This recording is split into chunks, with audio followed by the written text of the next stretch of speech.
I'm telling you now, I'm going to finish also a little earlier than usual.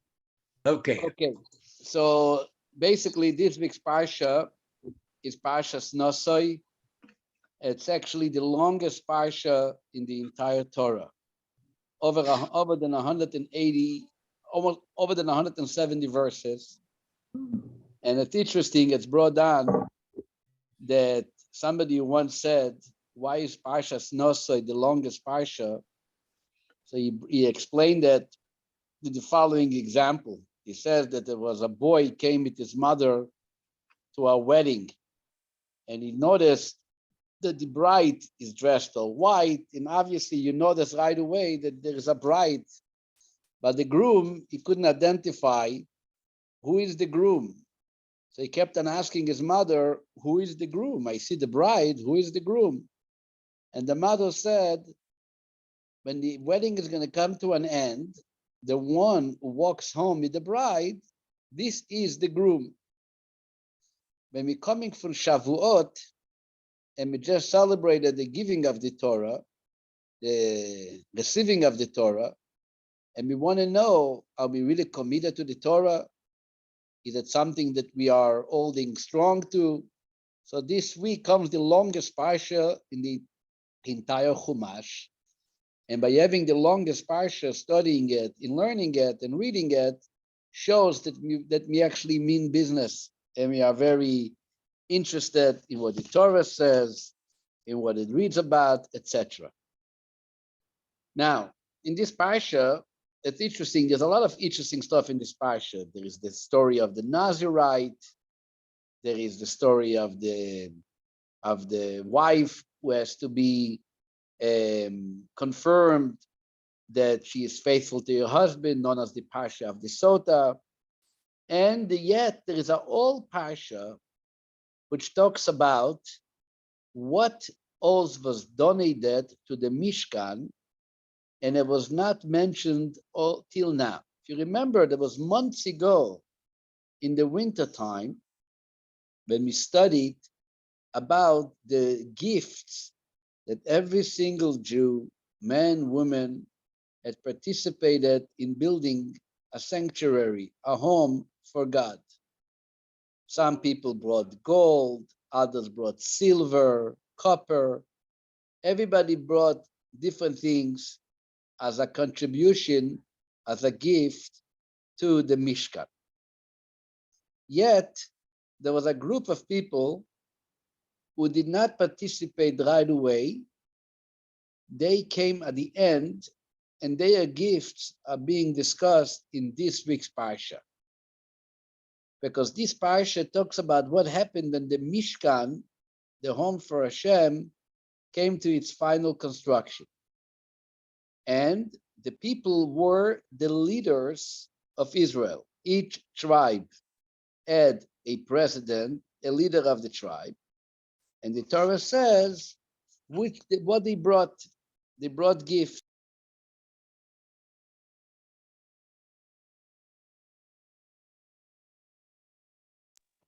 Was what the Torah says as follows. If you have a Chumash in front of you, you can look it up in chapter 7, verse 1. What the Torah says, Vayakrivu Nesiya Yisrael, and the leaders of Israel came, Vayoviu es korbanom, and they brought their offering before God. Sheish eglois tzov, 6 wagons, Ushnei osol bokor, and 12 cows to carry those wagons. And what is the number 6 wagons? So the Torah says, Agolo al shnei anesim, because each of the 2 leaders brought 1 wagon. So they all shared 1 wagon, 2 shared 1 wagon, and they ended up bringing 6 of those wagons. And what was the wagon's purpose? The wagon's purpose was mainly to carry the beams of the Mishkan. since they kept on going from place to place, so they had to have wagons to carry it. Now, the Talmud figures out that when you had 6 wagons, it was exactly enough, as they say, perfectly measured to the T for how much wood there was, and for the amount of wood they had. This was the 6 wagons' purpose, is to carry those beams and those wood. And the very interesting question is, when it came to the original contribution of the Mishkan, we know that there was a very, very overwhelming, large participation of the people who participated in contributing for the Mishkan. To the point, if you remember, Moshe had to make an announcement and tell everyone that please stop bringing. We have too much. We are overwhelmed with donations. There is no place to deposit so much money. The bank is calling and telling us that the accounts are overflowing with money, and we got to do something to stop it. That was the spirit of giving, which took place when the Mishkan was built. And yet, when the leaders of the tribes are coming finally and bringing their own contribution, their own donation, the Torah says, you know what? They figured out how everything should fit exactly into the wagons, so it wouldn't be any empty spot on the wagon except the beams it carries. And you wonder, what are you being cheap? What's wrong with having extra place? Let every leader bring a wagon, end up with 12 wagons. Act largely. Show that you care. Show that you are interested. Let the wagons get filled up. And if it travels half empty, it's also okay. What's wrong with having it half empty?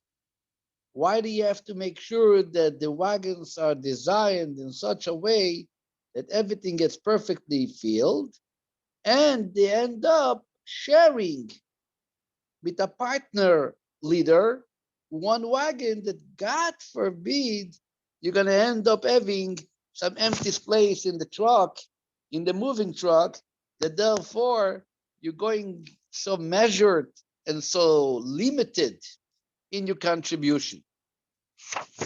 So it's different discussions and explanations, but this goes into a much bigger topic of seemingly 2 contradictory terms, which is being used in regard to the Mishkan.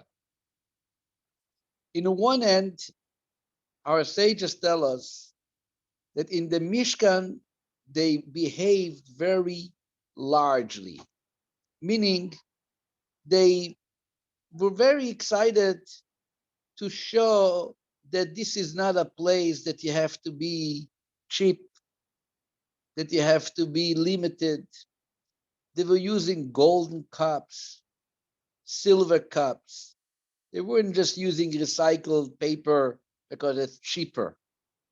The house of God deserves respect, to the point that the Talmud says that every time before they offered the daily sacrifice, especially the sheep, they used to give the sheep some water to drink.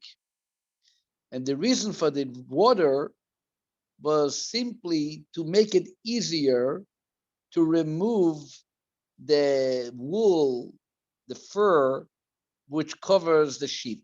Somehow, when you slaughter a sheep, and if you fill the sheep up with water, you give them to drink before the slaughtering, it makes it easier for the ritual slaughter to remove the skin from the animal. That's what it says. So, in that case, You go over to the faucet, you fill up a barrel of water, and you let the sheep drink from it. But the Torah tells us, the Talmud tells us that they used to have the sheep drink from a golden cup. A gold cup? What does a sheep need a gold cup to drink from? So the Talmud says simply, you are in a home which is representing God's home. This is the place which all the world in the world was created for, was to be able to provide a nicer home for God.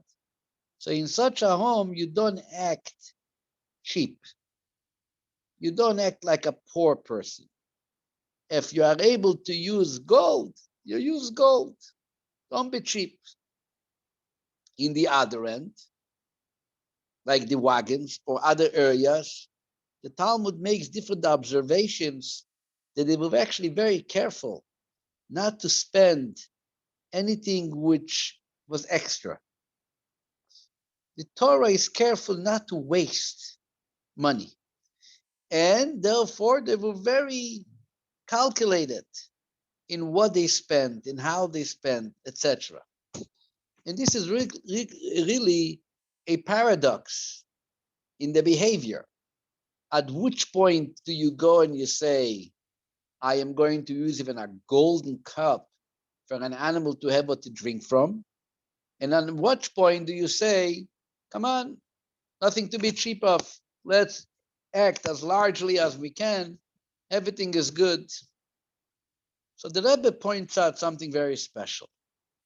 And the Rebbe says, everything which is used for, anything which comes to use, you are using it in the nicest way possible. If you have to even let the sheep drink water and you have a choice between a gold cup and a non-gold cup, use a gold cup. Why? Because it's something which you are actually bringing to use, and you want to bring to use with something which is expensive and gold-like, so everybody can enjoy and actually see that this is the home which is not cheap and uses wealth, because it all belongs to Hashem. Then we have another issue. The other concern is something which you don't need to use, meaning something which just takes place, something which is extra, something which is unnecessary. When it's unnecessary, the Torah is utmostly careful to make sure that it's not being wasted. And therefore, you're not going to use an extra wagon if you can use one wagon to cover all your needs. If you can fill up one wagon with beams, don't go and use two wagons or three wagons. Pile it all up, let there not be any empty space, and show that nothing is here going to go to waste. And this is a very, very important classic lesson from this Parsha. The difference of that which is used for God should be made out of the nicest that you can afford. And on the other end, not to waste that which is anyway unuseful. Not to waste. This is the point. And the truth is, we saw it very clearly in the way the Rebbe, our Rebbe, the Babich Rebbe, used to conduct himself even in his personal life. When the Rebbe had a paper that somebody wrote a question on, the answer was on the same paper the question came. And if the paper did not have enough space, he went behind the paper. And sometimes even drawing information to an envelope nearby. The idea was, I'm not going to waste paper. If there's a paper on the table, I'm going to utilize that paper for the needs for whatever is necessary. This is in regard to be careful with wasting. In the other end, when it came to build synagogue, centers, invest in Jewish education, the Rebbe was very strong, known as a spender. Spender meaning not in a way of spending, wasting, but spending in a way of encouraging people to participate and to utilize everything they have for the purpose it needs to be used. So this is a short lesson and message from the Parsha. I did not want to cancel today's class after Shavuos, so even though a bunch of people are here right behind this wall at the Cheder school dinner, and I need to go to participate if I still want my kids to have a school. But I appreciate you listening, and I promise you, Blinetta, to continue next week with good health. I'm going to leave. If you want to continue learning, you're welcome to do it. Thank you. Laila Tov. Thank you, Rabbi. Thank you much. Thank you, Rabbi.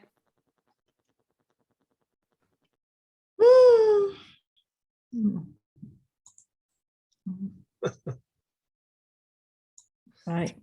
Sounds right. like me not wasting paper the way I am. The way I use up the paper, the other side and everything. Always. Don't throw it away. Well, waste not, want not. But I bid you all fond farewell because I'm going to take a break as soon as bedtime. It's late here. Yeah, 2 hours later than with you guys. Ooh, all right, get to sleep. So have a very good night. Thank you. You too. Always nice to talk to you. Good night. Good night.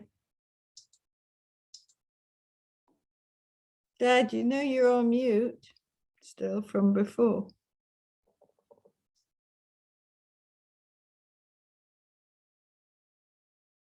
You're still on mute. No, you're still on mute.